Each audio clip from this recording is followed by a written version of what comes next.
Hello friends, welcome back to your channel teacher Pathshala पर। I hope कि आप लोग स्वस्थ होंगे, मस्त होंगे और अपने बीपीएससी टीआरई 4 की तैयारी में लगे होंगे, जिसका विज्ञापन आपको फरवरी मिड 2025 में देखने को मिलेगा। जैसे ही टीआरई 3 की जो वैकेंसी है यहाँ पे क्लियर हो जाती है, उसके बाद आपको फरवरी 2025 मिड में इसका विज्ञापन देखने को मिलेगा।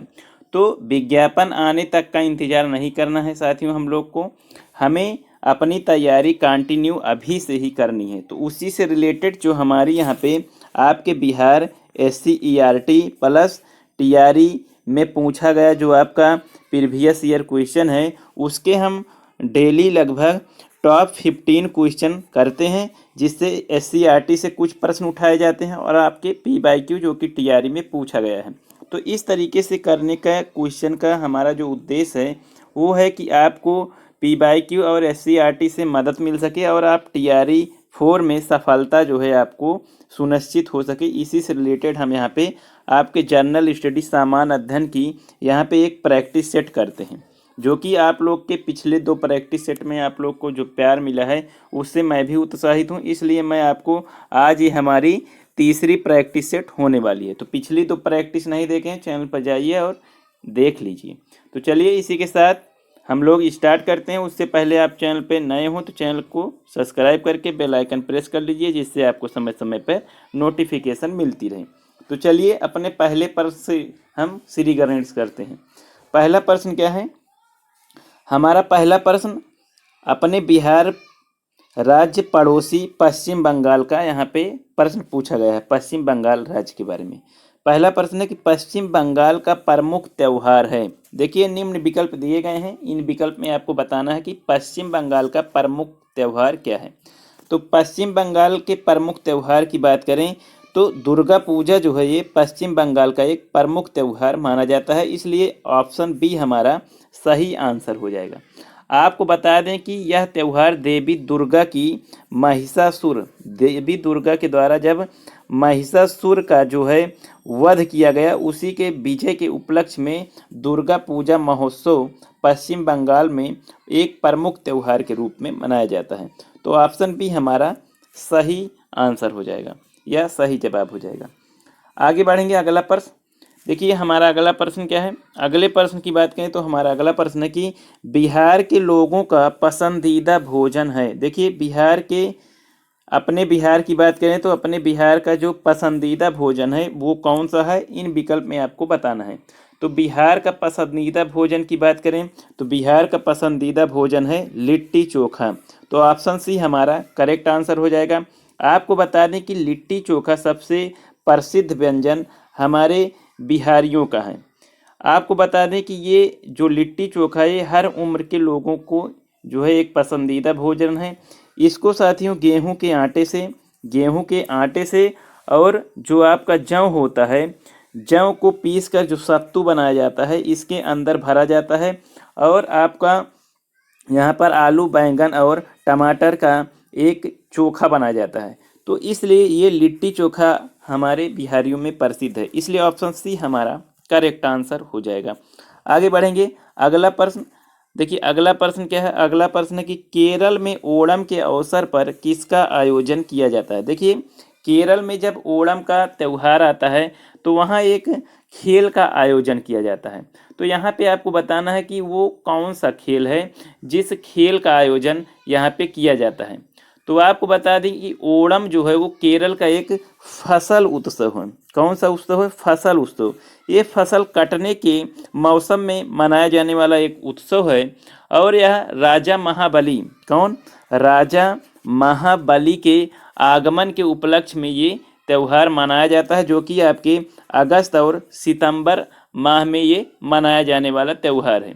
तो इस त्यौहार के उपलक्ष्य में या अवसर पर यहाँ पे नौका दौड़ का आयोजन किया जाता है। तो ऑप्शन डी हमारा करेक्ट आंसर हो जाएगा। आगे बढ़ेंगे, अगला प्रश्न देखिए। अगले प्रश्न की बात करें तो हमारा अगला प्रश्न है, यहाँ पे बात करें तो यहाँ पे आपको बताना है कि बाबा साहब भीमराव अंबेडकर किस जाति के थे। आपको बता दें कि बाबा साहब भीमराव अंबेडकर का जन्म महार परिवार में हुआ था। तो यहाँ पे थोड़ा स्पेलिंग मिस्टेक हो गई है, तो महार जात में इनका जन्म हुआ था। महार जात का जन्म, इनका जन्म जो है ये मध्य प्रदेश के कहाँ पे हुआ था? मध्य प्रदेश के महू जिले में हुआ था। और ये महार जाति से बिलोंग करते थे, जो कि एक आर्थिक और सामाजिक सांस्कृतिक रूप से एक पिछड़ी जाति मानी जाती है। तो डॉक्टर बाबा साहब भीमराव अंबेडकर को जो है पिछड़ी और अनुसूचित जाति, अनुसूचित जनजातियों का नेता के रूप में भी जाना जाता है। ये एक महान राजनीतिज्ञ, शिक्षाविद, ये सब चीज़ें जो है ये थे। तो ऑप्शन सी हमारा महार जाति से संबंधित है। आगे बढ़ेंगे। अगला प्रश्न क्या है? अगले प्रश्न की बात करें तो हमारा अगला प्रश्न है कि लोहार अपनी आजीविका के लिए किसके बर्तन और औजार बनाता है? तो लोहार जो होता है, लोहार अपनी आजीविका के लिए ये साथियों लोहे का बर्तन या औजार का निर्माण करता है। तो ऑप्शन ए हमारा करेक्ट आंसर हो जाएगा। आगे बढ़ेंगे। अगला प्रश्न आपको बताना है कि एक सीमांत किसान के पास कितनी ज़मीन होती है? तो यहाँ पे एक कुछ फैक्चुअल क्वेश्चन दिए जाएंगे, उसको आपको रटना है। इसकी कोई थ्योरी नहीं पढ़ाई जा सकती, इसलिए आपको इस क्वेश्चन का आंसर रटना ही पड़ेगा। तो देखिए, एक जो सीमांत किसान होता है, सीमांत किसान को हम एक छोटा किसान कह सकते हैं। तो एक सीमांत किसान के पास जो ज़मीन होती है वो लगभग 1 हेक्टेयर से कम होती है। तो ऑप्शन सी हमारा करेक्ट आंसर हो जाएगा। आगे बढ़ेंगे। अगले प्रश्न की बात करें, यहाँ पे आपको बताना है कि रविवार की छुट्टी कब से शुरू हुई? तो रविवार की छुट्टी की बात करें तो रविवार की छुट्टी जो है ये यहाँ पे 1890 को शुरू हुई थी। आपको बता दें कि 10 जून 1890 को जो है 10 जून 1890 को जो है रविवार की छुट्टी जो है शुरू की गई। और ये साथियों नारायण मेघा जी लोखंडे के आंदोलन के द्वारा ये 7 वर्षों के संघर्ष के बाद ब्रिटिश सरकार के द्वारा ये छुट्टी प्रारंभ की गई। तो 10 जून 1890 को रविवार की छुट्टी जो है नारायण मेघा जी लोखंडे के प्रयास के द्वारा शुरू हुई। तो इसलिए ऑप्शन बी हमारा करेक्ट आंसर हो जाएगा। आगे बढ़ेंगे। अगला प्रश्न क्या है?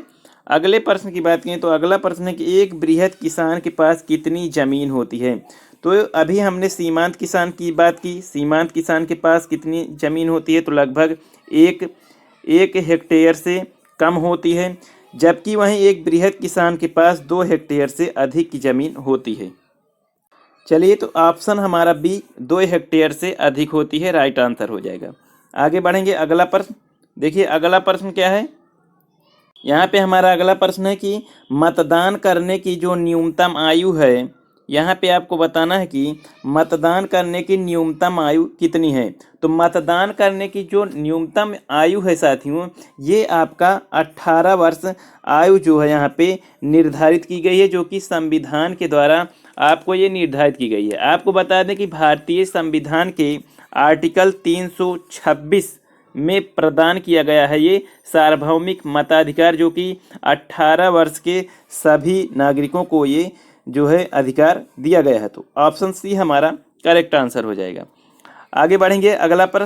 अगले प्रश्न की बात करें तो हमारा अगला प्रश्न है कि सरकार के कितने अंग होते हैं? आपको बताना है कि सरकार के कितने अंग होते हैं। सरकार की अंग की बात करें तो सरकार के 3 अंग होते हैं। तो ऑप्शन बी हमारा करेक्ट आंसर हो जाएगा। आपको बताएं कि सरकार के जो 3 अंग हैं, 3 जो अंग हैं वो कौन कौन से हैं? तो सरकार के 3 अंग हैं कार्यपालिका,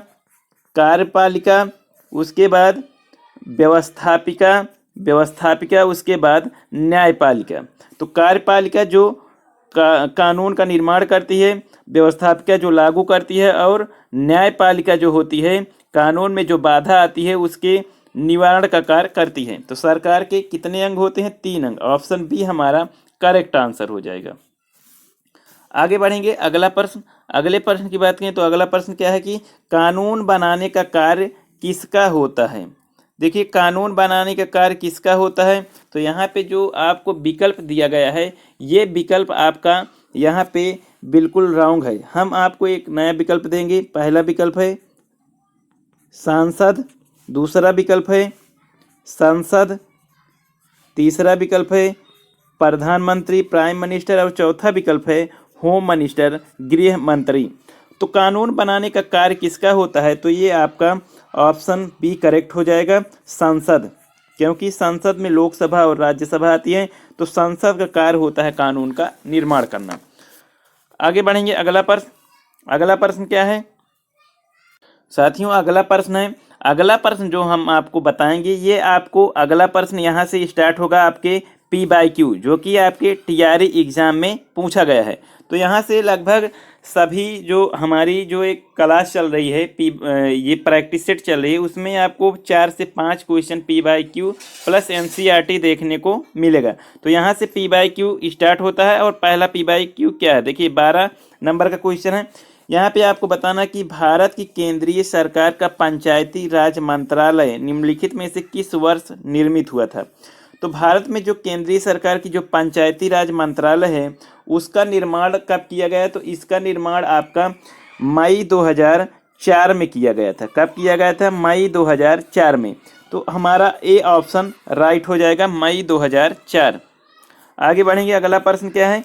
अगले प्रश्न की बात करें तो हमारा अगला प्रश्न है कि निम्नलिखित में से भारत जिला नियोजन समितियां का मुख्य उद्देश्य कौन सा है। तो निम्नलिखित में से भारत में जिला नियोजन की जो समितियां हैं उसका मुख्य उद्देश्य क्या होता है, इन विकल्प में आपको बताना है। तो आपको मैं बता दूं, यहाँ पे जो हमारा राइट आंसर हो जाएगा ये हो जाएगा उपयुक्त में से कोई नहीं। सॉरी साथियों, यहाँ पे हमारा जो राइट आंसर हो जाएगा ये आपका हो जाएगा उपयुक्त में से एक से अधिक। क्योंकि पंचायत और नगर पालिकाओं की योजनाओं को एकीकृत करना भी इसका उद्देश्य होता है। जनपद की प्रारूपी योजना तैयार करना भी इसका उद्देश्य होता है। अच्छा पंचायत के मध्य एकीकृत दृष्टिकोण विकसित करना भी जिला नियोजन का कार्य और उद्देश्य होता है। इसलिए ऑप्शन डी हमारा करेक्ट आंसर हो जाएगा, उपयुक्त में से एक से अधिक। आगे बढ़ेंगे। अगला प्रश्न क्या है? अगला प्रश्न है कि ग्राम पंचायत निम्नलिखित में से किसके प्रति उत्तरदायी है। 4 विकल्प दिया गया है और इन विकल्प में से आपको बताना है कि जो आपकी ग्राम पंचायत होती है ये किसके प्रति उत्तरदायी होती है। तो यहाँ पे आपको बता दें कि पंचायत समिति बिल्कुल नहीं, जिला परिषद बिल्कुल नहीं, खंड विकास अधिकारी बिल्कुल नहीं, उपयुक्त में से एक से अधिक बिल्कुल नहीं, उपयुक्त में से कोई नहीं। तो यहाँ पे हमारा राइट आंसर ऑप्शन नंबर 5 हो जाएगा, ऑप्शन नंबर ई हो जाएगा, उपयुक्त में से कोई नहीं। क्योंकि जो आपकी ग्राम पंचायत होती है, क्या होती है साथियों? ग्राम पंचायत, आपकी ग्राम पंचायत जो होती है वो गाँव के प्रति उत्तरदायी होती है, या हम कह सकते हैं जो ग्राम पंचायत होती है वो ग्राम सभा के प्रति उत्तरदायी होती है, न कि पंचायत समिति, जिला परिषद या खंड विकास अधिकारी के प्रति। तो यहाँ पे आपसे प्रश्न पूछा जा सकता है कि ग्राम पंचायत किसके प्रति उत्तरदायी होती है, तो ग्राम सभा के प्रति उत्तरदायी होती है। ऑप्शन हमारा ई राइट आंसर हो जाएगा। आगे बढ़ेंगे, अपना अंतिम प्रश्न देखेंगे। हमारा अंतिम प्रश्न क्या है? यहाँ पे आपको बताना कि पंचायती राज से संबंधित संविधान की 11वीं अनुसूची में शामिल है। तो जो पंचायती राज है, पंचायती राज का सर्वप्रथम कहाँ पे इसका शुरुआत किया गया, तो ये आपके राजस्थान राज्य के नागौर जिले में सबसे सर्वप्रथम जो है यहाँ पे शुरुआत की गई थी पंडित जवाहरलाल नेहरू के द्वारा।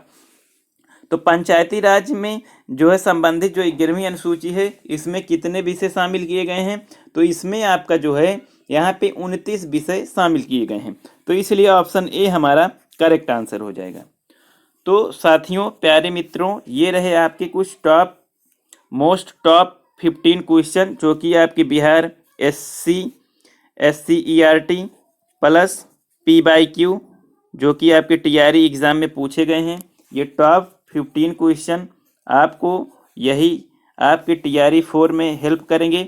उम्मीद करते हैं कि ये टॉप 15 क्वेश्चन की जो हमारी आज तीसरी क्लास थी आप लोग को पसंद आई हो तो लाइक कर दीजिएगा और जो भी आपके साथी तैयारी 4 की तैयारी में लगे हों उनको ये प्रैक्टिस सेट की क्लास शेयर अवश्य कीजिए, जिससे उनके आपके साथ भी उनका सिलेक्शन सुनिश्चित हो सके और आप लोग 2025 एक सुखद जो है आपका भविष्य तय हो सके। तो इसी के साथ साथियों अलविदा लेता हूँ। थैंक यू साथियों, जय हिंद।